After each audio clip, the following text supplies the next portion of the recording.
Well, this is the new 6 a.m. Yellowstone shelter. Do a little walk around real quick. Zach, why don't you take us for a little tour real quick? Hello, everybody. Here we are. We're gonna talk about our Yellowstone from 6 a.m. outdoors. We're just run through some features right off the bat. It is a floorless shelter system. There is an optional floor, half floor for this model, but it is on our scale. It came in at 3 pounds 15 ounces And that's with the with the bag, bag. with guy lines. And I'm trying to think of if there were any other optional stuff in there. Steak. Is there steaks in there? Maybe a couple. Maybe a But couple either way, the advertised weight was 2 pounds and 8 ounces, and I'm not surprised that we're up above that because this is it. It came off the mountain from our 9-day high country mule deer hunt, exactly how it is.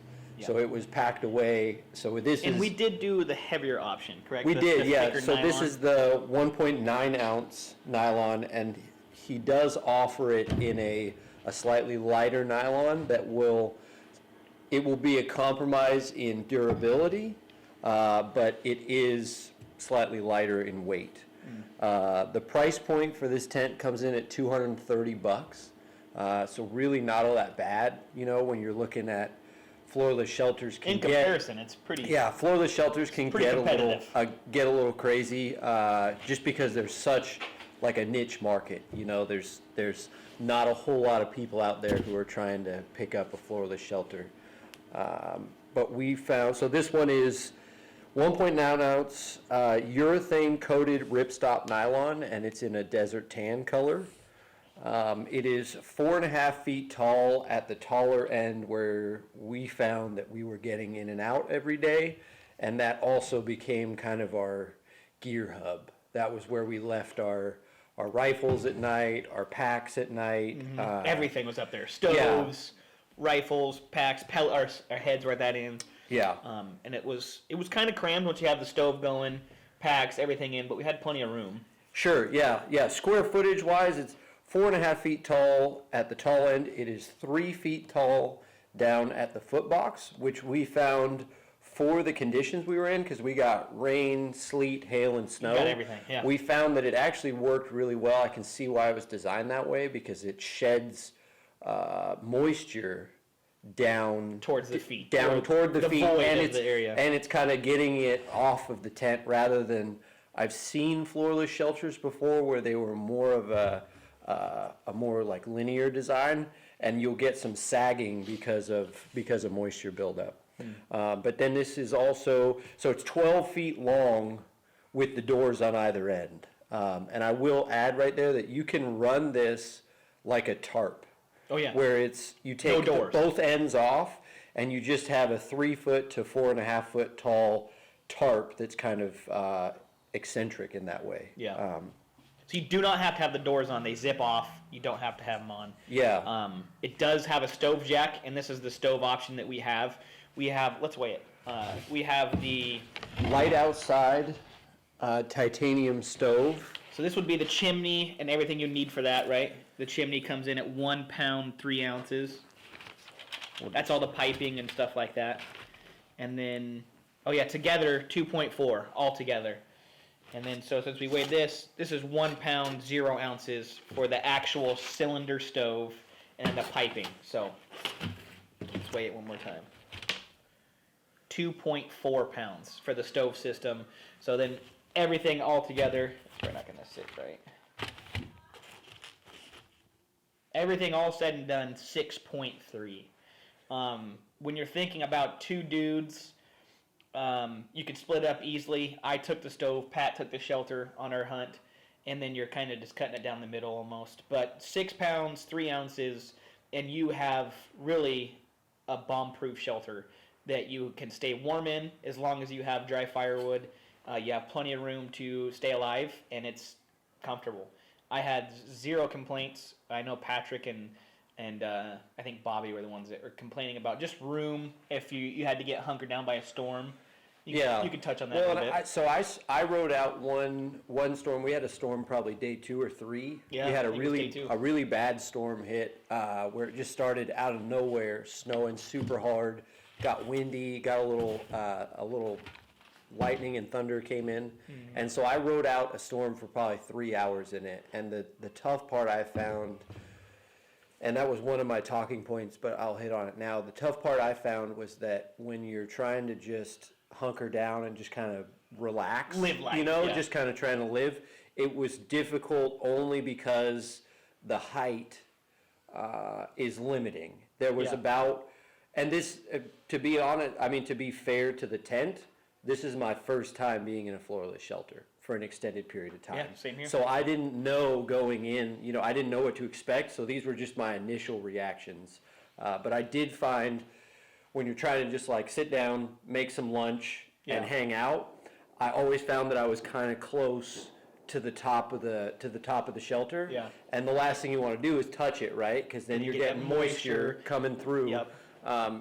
I will say though, I'll touch on right now that the waterproof nature of this proved to be like spot on. Yeah, I remember you saying that. I know, like that was one thing. That was one like super good bullet point I'll give. It never dripped, right? No, we never had. We had some condensation at times, but like you said, the design made it go towards the football. Totally, yeah. And condensation is unavoidable in floorless shelters. Yeah, there is not a floorless shelter on the market. Doesn't matter who makes it that doesn't build up condensation.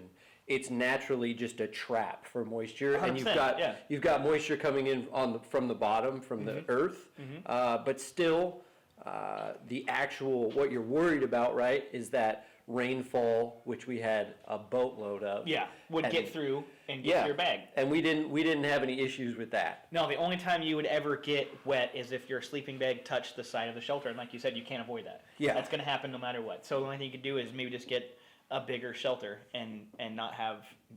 I think with the amount of gear we had and the amount of time that we were there to spend, I think it was a good shelter for what we decided to do with it. It was a good fit. It was a good balance between weight and features. And for me, that was important because we definitely could have gone with a bigger option. It probably would have increased 2 pounds on the weight of the tent, but it was totally livable, and I think we were both probably more comfortable than we've ever really been in the backcountry. Oh yeah.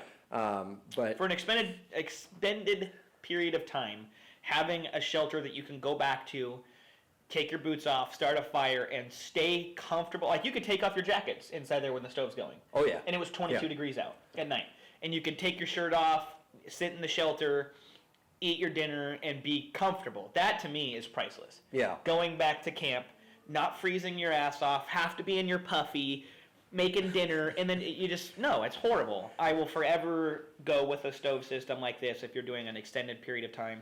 We did have a speed bump with our stove. Yeah, so this is just because we're rookies. Yeah, as with anything, there are growing pains as you learn how to use a piece of gear, and I think, as everybody might know by now, Jeffrey runs a little bit on the cold side. Yeah. And I run a little bit on the hot side. But one of our mornings when we woke up, Jeff was really hoping to warm the tent up with with his morning coffee. Yep. And I will tell you, we learned for sure the light outside titanium stove, it can rip. Yeah. It is a ripper. But he got it ripping, and just as I was getting out of the tent for the morning, we had the grass underneath that apparently had been drying out for a couple of days. Yeah. She took off. She actually lit up. So we caught the grass that was right underneath the stove on fire. Yeah. And we had a code red at 5 a.m. Yeah, we had kind of a crazy. We were gonna call 911 at that point. It was bad. So Zach, luckily, Zach was up and out of the tent, and he was actually standing right, just waiting for me to get out of the tent. He ripped the chimney out for us. Burnt his puffy up, and then I somehow manhandled the stove just long enough to get it out of the tent. Yeah. And then we were able to put the grass out. It could have been really bad. Sure, yeah. I mean, it's one of the going in, like, that was honestly a pretty serious concern of mine. Imagine if this had happened at 1 a.m. and we're just stoking the fire. Sure, yeah. Or if we were asleep. That's what I'm saying. Yeah, if it happened at 1 a.m. and after that would have been like catastrophic. The shelter would have been gone. Lights everything up, and then you're in a position where you gotta like bust your way out of melting nylon. You know? But it didn't go down like that. And it Thank actually, God we were it went about as good as it possibly could have, Yeah. because we were actually Shelter didn't prepared. get burnt at all. Yeah, shelter didn't get messed up. None of our gear, which was all around it, didn't get messed up. Oh yeah, cameras, backpacks. I mean, yeah, your life is sitting at the head of that shelter, and thank God we just happened to be there and we were ready for it. I mean, we weren't expecting it at all, but we were ready to take care of it when it did. So our recommendation is be super careful. Maybe rip all the grass up, or just I don't even know what's the other option. Just I think we could have tore up the earth and just gotten down to bare earth. I think that would have been a good idea. Yeah, like we said, it was just totally a rookie part on us. We weren't thinking about that at all. And apparently, just the stove sits off the ground, probably 4 inches, maybe. Maybe, yeah. And apparently, over time of us using the stove, it just dried the hell out of that grass. And to no surprise to everybody, I guess the grass just caught and it almost burnt the shelter down. So beware of that. That's one tip for using these stoves. Yep. Back to the shelter. Another talking point on the shelter is I've noticed, because I've set this thing up in my backyard a bunch of different times, and we used it on a few of our trips this season. A notable feature is the ability, it has pretty good flexibility in how you pitch it.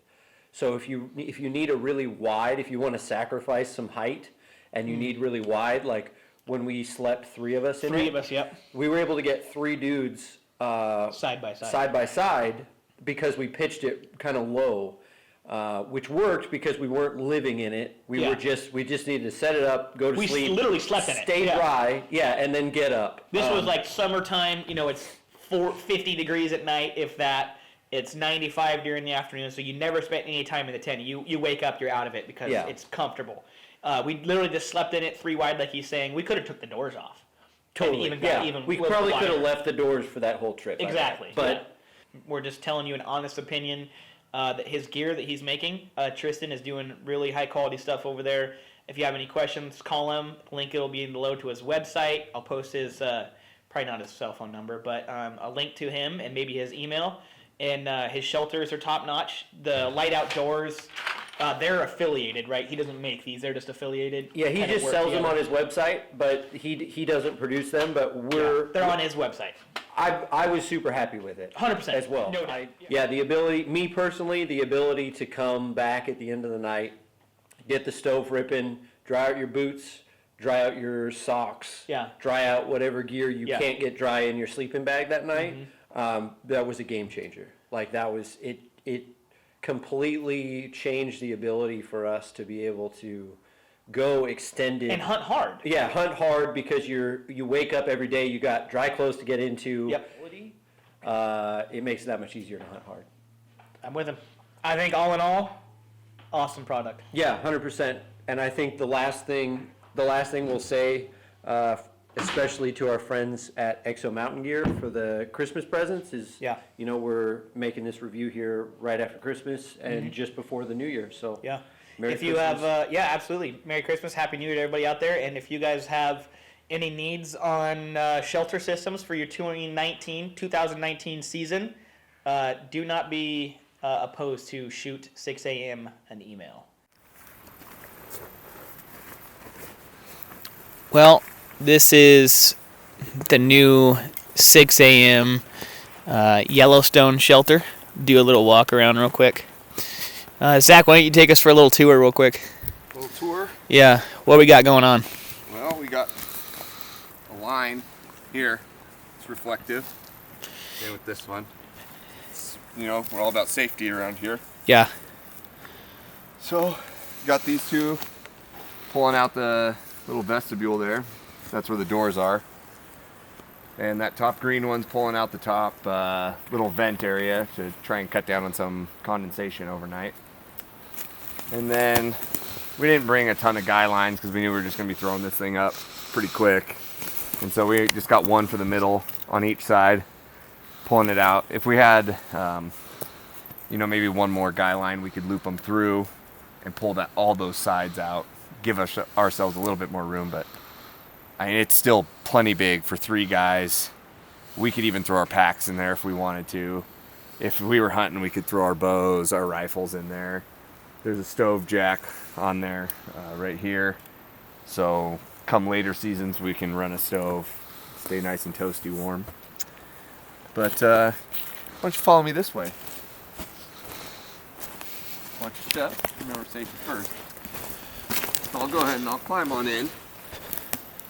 So, welcome.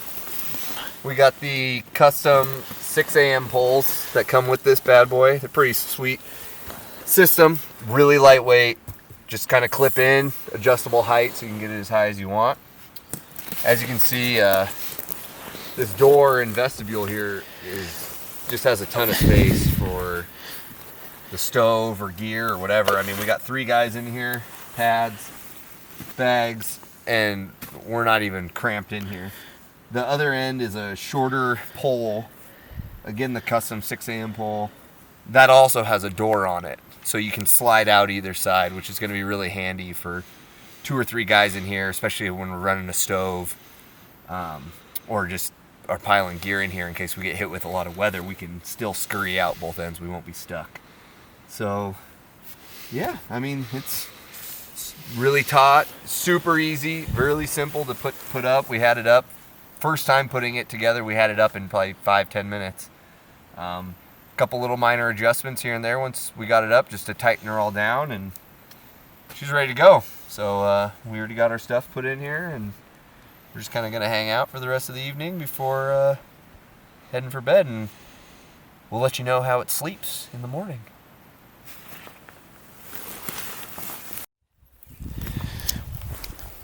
Mr. Ellis, what's going on? Not much. Just got the shelter set up. Pretty epic little spot here. But kind of scrambled to get this thing set up. It was dumping rain. Wallow. Yeah, and now it's stopped raining, but shelter's up. Grass will dry out in there a little bit, and we'll have our camp for the night. So now we can drop some weight. That'll feel really nice. Go set up and do some glassing for the evening. How do you feel about the glassing comment there, Patrick? That makes me excited.